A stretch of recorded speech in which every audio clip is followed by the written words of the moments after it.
언제나 주의 집에 거하는 우리 모두가 될 수 있기를 소망합니다. 아멘. 이 시간 우리에게 주시는 하나님의 말씀 에베소서 1장 20절에서 23절의 말씀입니다. 신약성경 310면 에베소서 1장 20절에서 23절의 말씀, 주의 말씀을 봉독하겠습니다. 그의 능력이 그리스도 안에서 역사하사 죽은 자들 가운데서 다시 살리시고 하늘에서 자기의 오른편에 앉히사 모든 통치와 권세와 능력과 주권과 이 세상뿐 아니라 오는 세상에 일컫는 모든 이름 위에 뛰어나게 하시고 또 만물을 그의 발 아래 복종하게 하시고 그를 만물 위에 교회의 머리로 삼으셨느니라.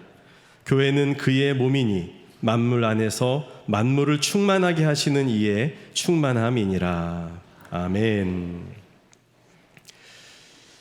이제 사도 바울의 중보 기도가 마무리됩니다. 로마 감옥에서 에베소 교회를 향해 그리고 인근에 있는 교회들을 위해서 편지를 썼던 사도 바울은 성도들의 믿음과 사랑의 이야기를 듣고 무척이나 고무되어서 감사의 기도를 드렸죠. 그리고서 이제부터 교회를 위해서 특별한 기도를 시작합니다. 그 첫 번째 기도의 제목은 하나님께서 지혜와 계시의 영을 주셔서 예수 그리스도의 아버지 하나님을 알 수 있도록 해주십시오라는 그런 기도였습니다. 하나님을 알게 하소서. 이것도 은혜가 있어야 하나님을 알 수 있거든요. 두 번째 기도는 무엇이었습니까? 성도들의 마음의 눈을 밝게 해주십시오라는 겁니다. 마음의 눈을 밝혀주셔서 하나님께서 주신 복이 얼마나 위대하고 영광스러운지를 제대로 알 수 있도록 도와달라는 겁니다. 그 복이 어떤 복입니까? 부르심의 소망이 무엇인지, 하나님께서 부르신 이 부르심이 가져다주는 소망이 얼마나 귀한지를 우리가 알기를 바울은 기도했고요. 그리고 기업으로 삼으신 영광의 풍성함이 무엇인지, 성도를 하나님의 기업으로 삼으셨는데 이것이 얼마나 영광스러운지를 알 수 있기를, 이제 이 복에 대해서 기도한 것이고, 세 번째는요, 우리에게 베푸신 능력의 지극히 크심이 어떠한 것을, 이와 같은 하나님의 능력이 얼마나 큰 복인지를 성도들이 알기를 위해서 기도했습니다.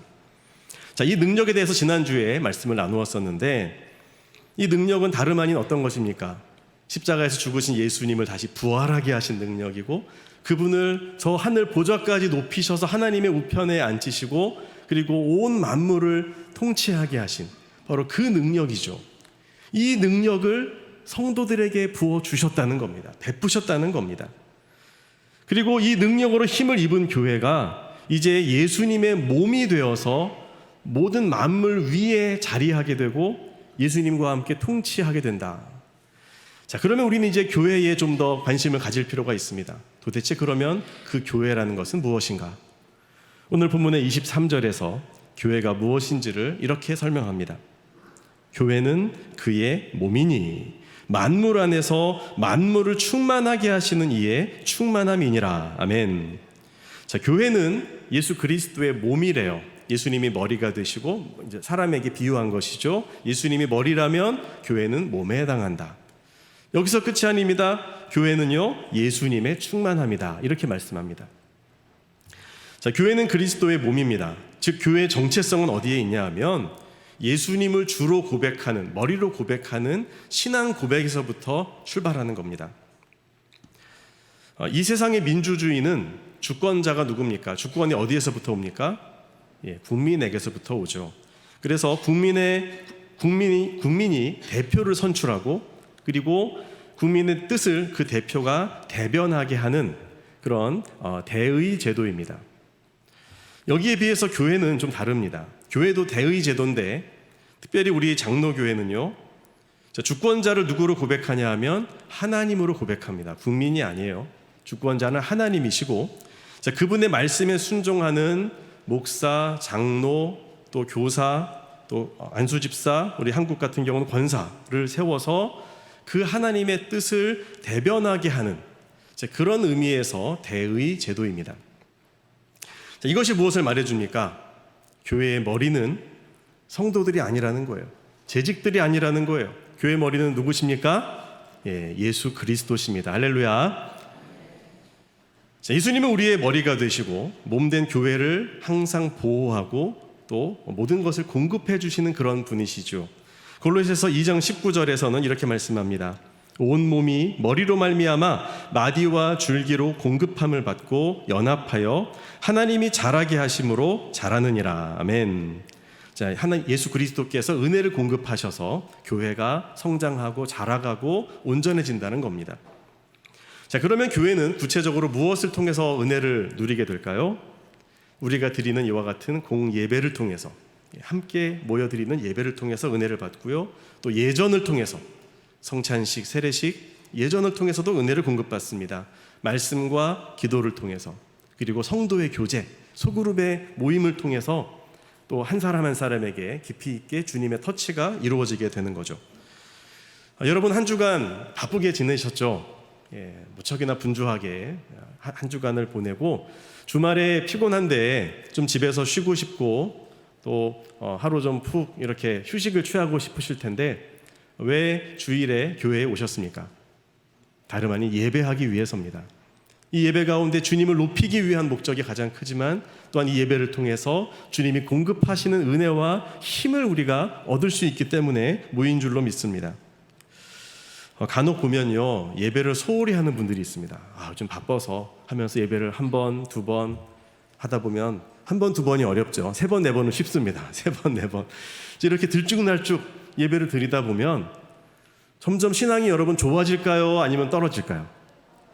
제가 좋아지는 경우 별로 못 봤습니다. 예배를 자꾸 빠지다 보면 하나님에 대한 관심도 점점점 사라지고 영적으로 메말라지는 현상을 경험하게 됩니다. 다른 성도와의 교제를 의도적으로 멀리하게 되면 마찬가지로 영혼이 메말라지는 경험을 하게 되죠. 우리는 머리 대신 예수 그리스도로부터 은혜와 능력을 계속 공급받아야 되는 존재입니다. 이렇게 은혜를 공급을 받고 영적인 공급을 지속적으로 누리게 될 때 우리의 개인과 우리의 가정들이 회복되고 또 살아나게 되죠. 이렇게 힘을 얻어야 그래야 전도도 하고 교회 와서 봉사도 하고 이렇게 섬기면서 이것을 통해서 생명의 복음이 땅끝까지 흘러갈 수 있도록 우리는 역할을 감당할 수 있는 것입니다. 자, 이렇게 우리가 예수님을 머리로 모시는 주님의 몸된 교회로서 누리는 혜택들을 말씀을 드렸는데요. 자, 그런데 오늘 본문을 보면 우리가 주님의 몸이다라는 것 외에도 또 하나의 놀라운 사실을 우리에게 하나 더 말씀해 주십니다. 바로 교회는 예수 그리스도의 충만함이라는 것입니다. 자, 그분으로 충만한 곳이 교회다. 자, 그 예수님이 어떤 분이냐? 예수님이라고 나와 있지는 않죠. 오늘 본문 23절에 보면 교회는 그의 몸이니 예수님은 어떤 분으로 표시합니까? 만물 안에서 만물을 충만하게 하시는 그분의 충만함이 교회라고 말씀합니다. 자, 예수님은 만물 안에서 만물을 충만하게 하시는 분이십니다. 히브리서에서는 뭐라고 말씀하십니까? 그 능력의 말씀으로 만물을 붙드신다 그랬죠. 예수님께서는 하나님과 함께 온 세상을 창조하셨고요. 거기서 끝이 아닙니다. 주의 말씀으로 만물을 지금도 붙들고 유지하시고 또 지속될 수 있도록 역사하신다는 겁니다. 오늘 하루 내가 힘을 얻어서 하루 일정을 시작하고 지금 움직일 수 있는 이 기동력과 힘을 누구에게서 얻는 것입니까? 바로 예수 그리스도께로부터 이 힘이 나온다라는 고백이 이 성경 속에서 말씀인 겁니다. 자, 이렇게 주님께서는 우리의 육체적인 힘도 공급하시지만 우리의 영적인 힘도 주님께서 공급해 주시죠. 죄로 죽었던 우리를 그리스도와 함께 다시 살리시고 하나님을 찾을 수 있도록 예배할 수 있도록 그 영적인 힘을 불어넣어 주시는 분이 예수님이시죠.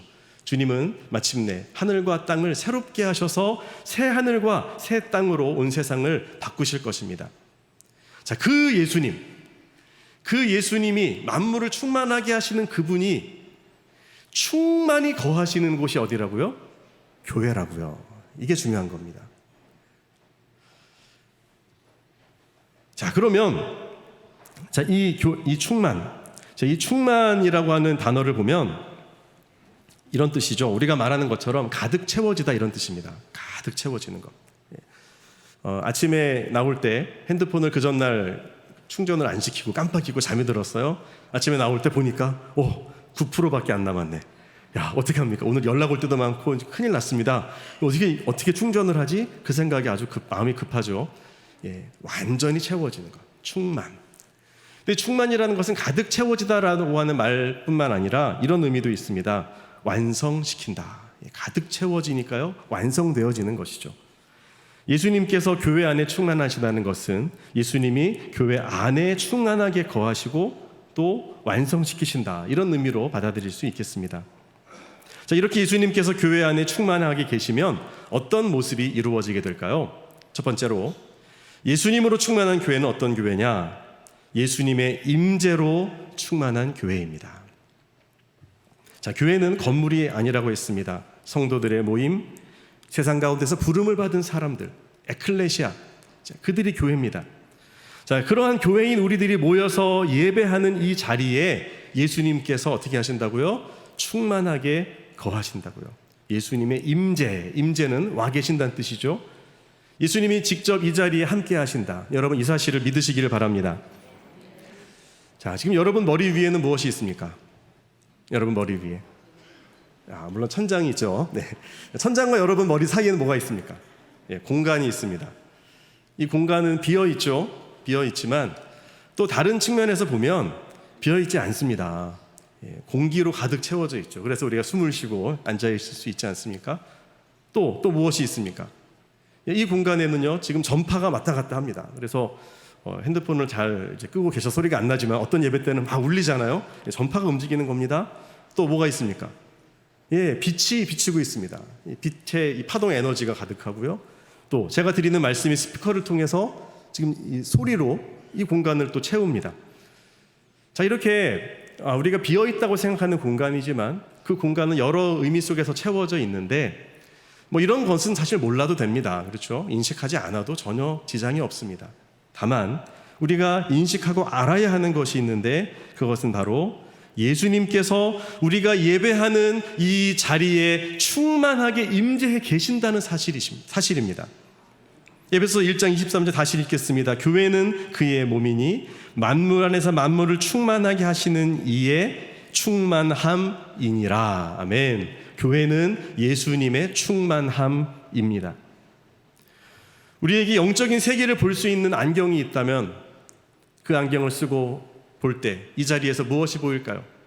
적외선 안경을 쓰고 보면 어두움에서도 움직임이 보인다면, 영적인 안경을 끼웠을 때 여러분, 이 비어있는 공간이 그냥 비어있는 것이 아니라 예수 그리스도 그분의 영광으로 물샐 틈 없이 충만하다는 사실을 우리가 보게 될 것입니다. 예수 그리스도의 사랑이, 은혜가, 그분의 함께하심이 우리 앞에 충만하고요, 전후 좌우를 두르시고 빈틈이 없다는 것입니다. 우리 눈에 보이지는 않지만 지금 이곳, 이 시간에 예수님의 충만하신 은혜, 그 기름 부으심, 그 영광이 가득한 겁니다. 우리의 눈길이 닿는 곳, 우리의 손이 닿는 곳, 우리의 예배하는 이 자리, 이 모든 시간 속에 주님의 영광이 가득하시다. 여러분, 이 사실을 분명하게 기억하시기를 바랍니다. 자, 이렇게 주님은 충만하신데요, 충만이라 빈 곳이 없다는 거잖아요. 꽉 채우고 계시는데, 그런데요, 사각지대가 있어요. 사각지대.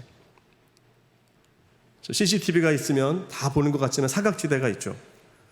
여러분, 은혜의 사각지대, 예수님의 충만함이 교회지만 교회 안에 사각지대가 군데군데 있더라는 겁니다. 그 사각지대가 어딜까요? 바로 주님께 마음 문을 닫고 있는 성도들의 그 심령의 사각지대입니다. 주님이 거기는 못 들어가시는 거예요. 그래서 뭐라고 말씀하십니까? 볼지어다 내가 문 밖에 서서 두드리노니 누구든지 내 음성을 듣고 문을 열면, 그러면 내가 들어갈 수 있어. 문을 열어다오, 주님께서 말씀하십니다.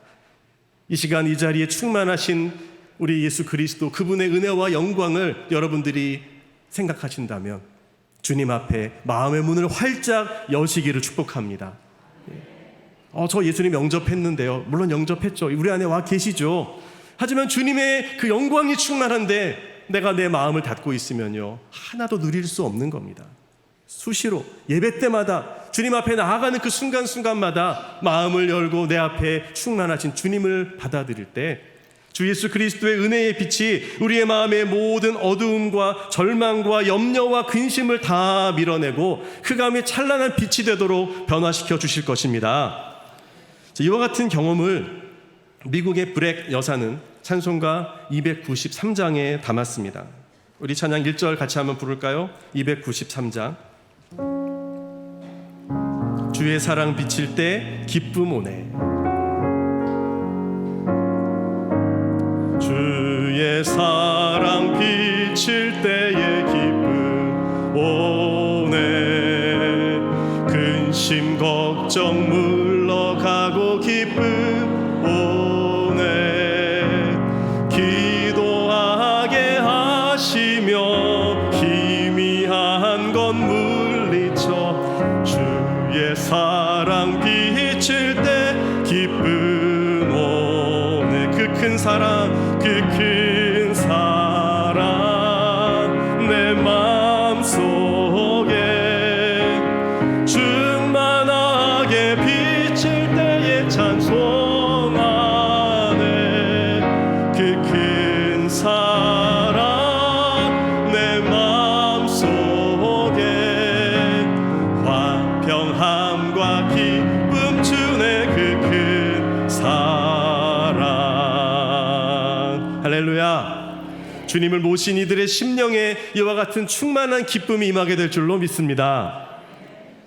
우리 각 개인이 그렇게 주님을 늘 모시고 영접하는 그 심령으로 주님 앞에 나아가야 된다는 겁니다.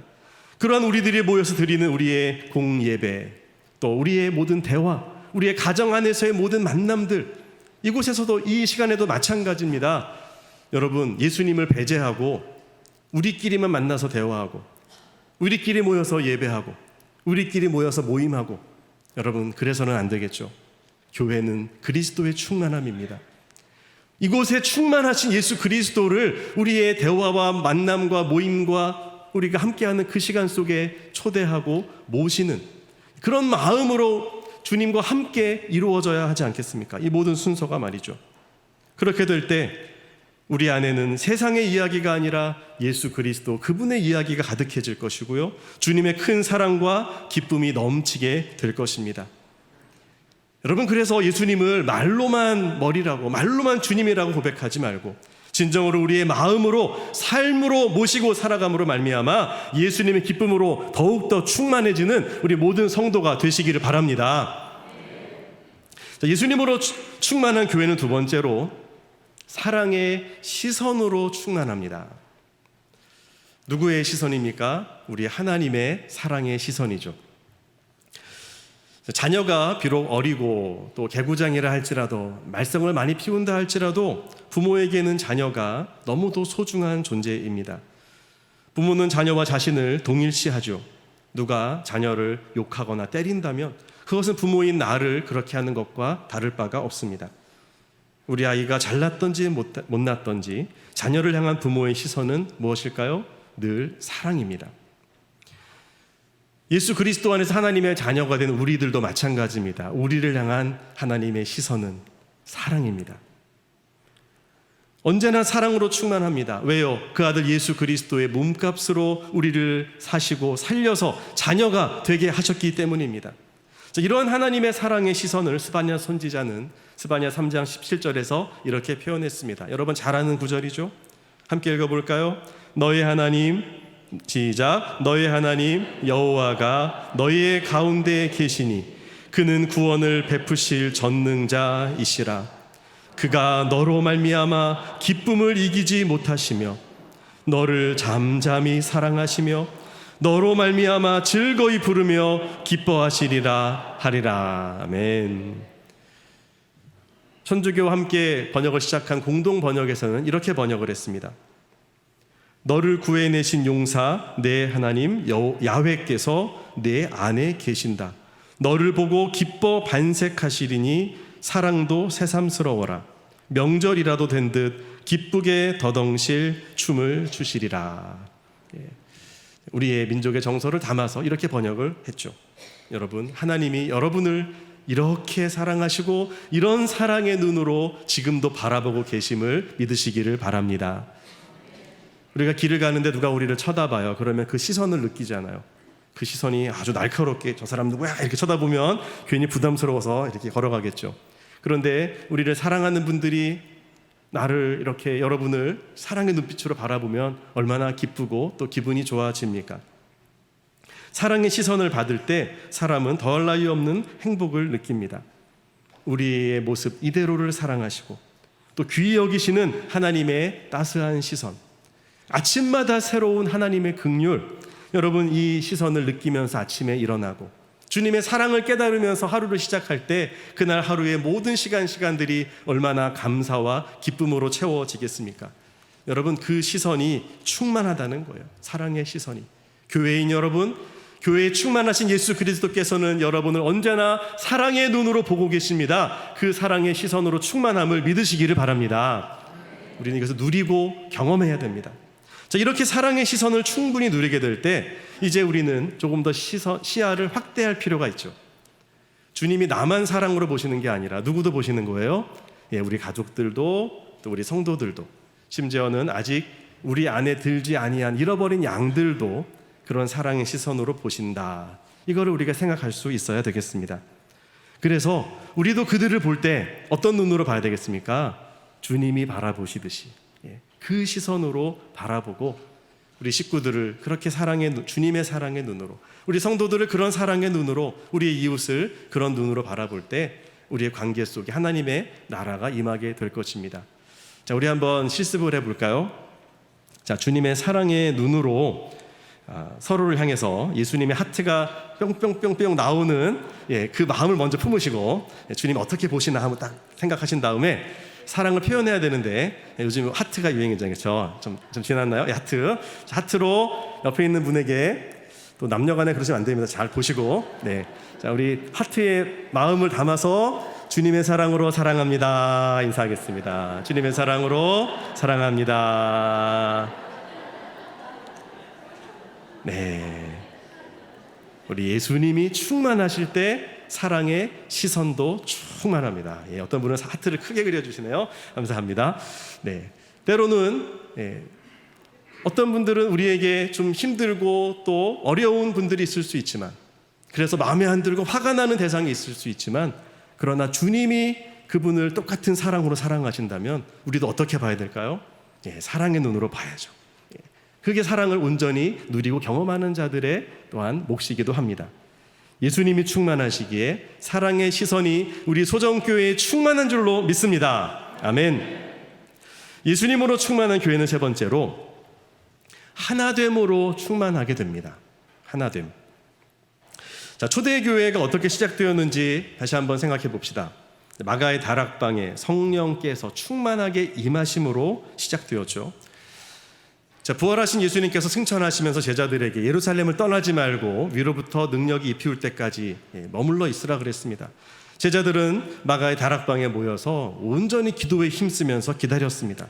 그랬을 때 약속하신 대로 성령께서 임하셨죠. 불의 혀같이 갈라지는 성령께서 각 사람 머리 위에 임하시고 그들의 심령을 새롭게 만드셨습니다. 최초로 교회의 성령의 충만이 시작된 사건이 바로 초대교회의 시작입니다. 자, 이렇게 해서 성령의 충만함을 받은 제자들은 무엇을 깨닫게 됩니까? 성령 충만을 받으면 가슴이 뜨겁네, 신비한 게 보이네. 여러분, 그게 중요한 게 아니라 마음의 중심에 확신이 들어오는 것입니다. 확신이 생기는 겁니다.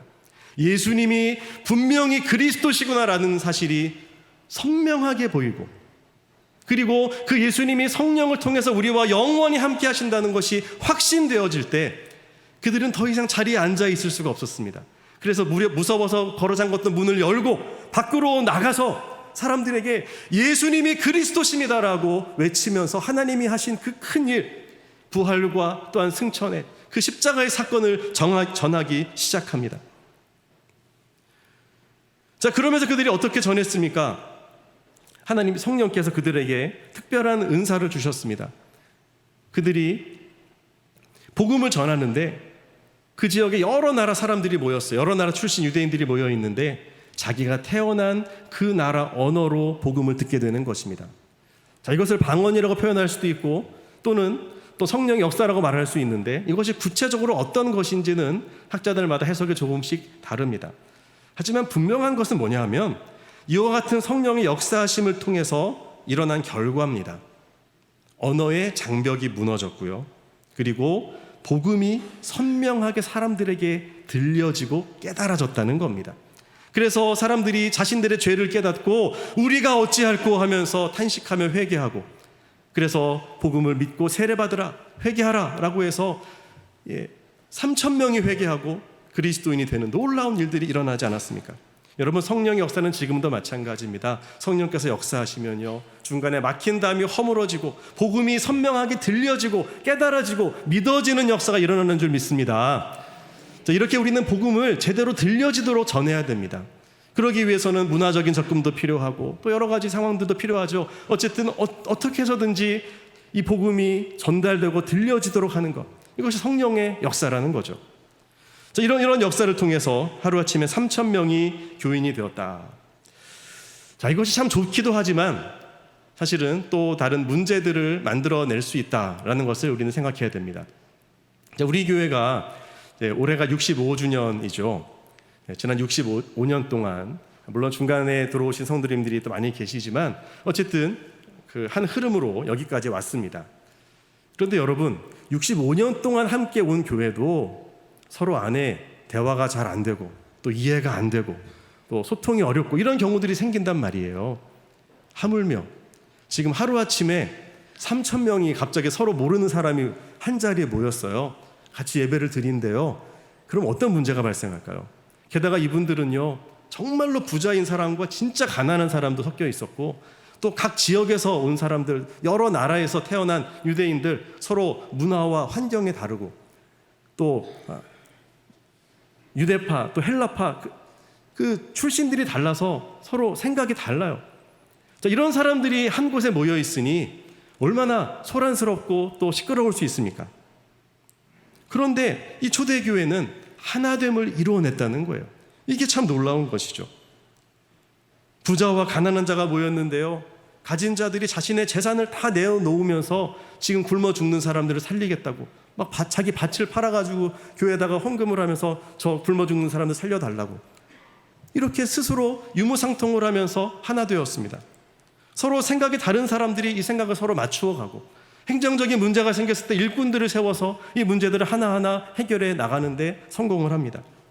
이 모든 것이 가능했던 이유가 무엇입니까? 바로 그들 안에 그리스도께서 충만하셨기 때문입니다. 예수님이 온전히 머리가 되시고 그분을 중심으로 성도들이 모였을 때에 서로의 다름을 극복해내고 하나 될 수 있는 힘이 생겼다는 거죠.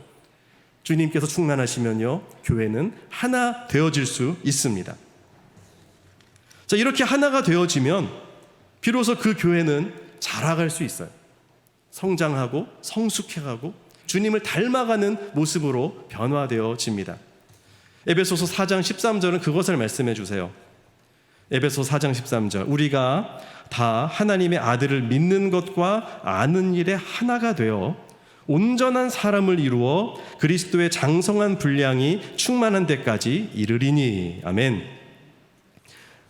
하나님께서, 예수님께서 이 일을 이루어서 예루살렘 교회가 하나 되게 하시고 믿는 것과 아는 일, 주님을 경험하는 여기에서 하나가 되어서 온전한 사람, 온전한 공동체를 이루면서 성장하게 하셨다는 거죠. 어디까지요? 그리스도의 장성한 분량, 주님의 인격, 주님의 온전하심까지, 그 충만에까지 이룰 수 있도록 계속 끌어올리시는 성령의 역사하심이 일어났다. 우리는 이것을 주목해야 됩니다. 지금도 마찬가지입니다. 우리 각자의 생각, 성장 배경, 나이, 성격, 스타일 다 다르죠. 이런 우리들이 모여서 하나를 이룬다는 것이 너무도 어려운 일이고요, 기적에 가까운 일이지만 예수 그리스도 안에서는 가능한 줄로 믿습니다. 우리의 가정 안에서 보면 같은 식구로 일평생을 같이 살아가도 참 이렇게 소통하는 게 어떤 때는 어렵습니다. 특히 남편과 아내, 그렇게 사랑해서 결혼을 했는데 평생 함께 하신 분의 이야기를 들어보니까 우리 아내가 무슨 생각하는지 아직도 내가 이해가 안 간다, 이런 분들이 계시더라고요. 그런데 어떻게 두 분이 잘 맞추십니까?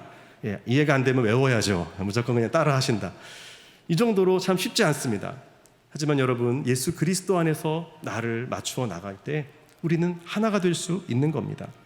예수님 안에서 우리의 마음과 뜻을 하나로 합할 수 있도록 성령께서 역사하시기 때문입니다.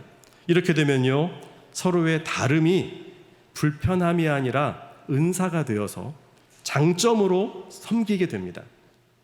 불평이 감사로 바뀌고 갈등이 찬송이 되어질 수 있습니다. 우리 교회 공동체에서 물론입니다. 예수님으로 우리가 충만하기만 한다면 우리는 더욱더 모이는 것이 기쁨이요 행복이요 함께 예배하는 것이 최고의 영광이 되어질 것입니다. 그러므로 하나 되기 위해서 우리가 더욱더 기도해야 되겠습니다. 예수 그리스도 안에서 하나 되게 하소서. 우리 소정교회가 바라기는 앞으로도 더욱더 그리스도 안에서 하나 되어서 예수 그리스도의 장성한 분량에까지 함께 지어져가는 은혜가 있기를 축복합니다. 사랑하는 소정교회 성도 여러분, 이제는 우리가 더 이상 밖에만 서 있지 말고요, 교회 안으로 좀 들어와야 할 때입니다. 교회 건물을 말하는 게 아님을 아실 겁니다. 여러분은 이미 교회 건물 안에 들어와 계시니까요. 그것이 아니라 교회에 충만하게 임하여 계시는 예수 그리스도 안으로 들어가자는 것입니다. 주님께서 우리에게 임재하실 때 우리의 각자의 마음을 활짝 열어 예수님의 충만함을 우리의 마음에 채우고 주님을 머리로 모시고 살아갑시다. 또한 주님이 우리를 향한 그 사랑의 시선으로 우리 자신을 바라보고 다른 이들을 바라보면서 진정으로 하나됨을 이루어가는 이 귀한 일에 동참하게 될 때에 우리 모두는 주님이 원하시는 아름다운 모습으로 점점 더 성장하고 자라가고 온전한 사람을 이루게 될 줄로 믿습니다. 그럴 때 우리는 가정에서, 일터에서, 공동체에서 우리에게 맡겨주신 주님의 사명을 감당할 수 있게 됩니다. 흩어지고 깨어져 있으면요, 일을 못해요. 그러나 우리가 하나 되어지면 우리는 할 수 있습니다. 우리 모두가 오직 예수 그리스도로 날마다 충만하여서 살리는 교회, 행복한 공동체가 되는 이 은혜를 누리게 되어지기를 예수 그리스도의 이름으로 축원합니다.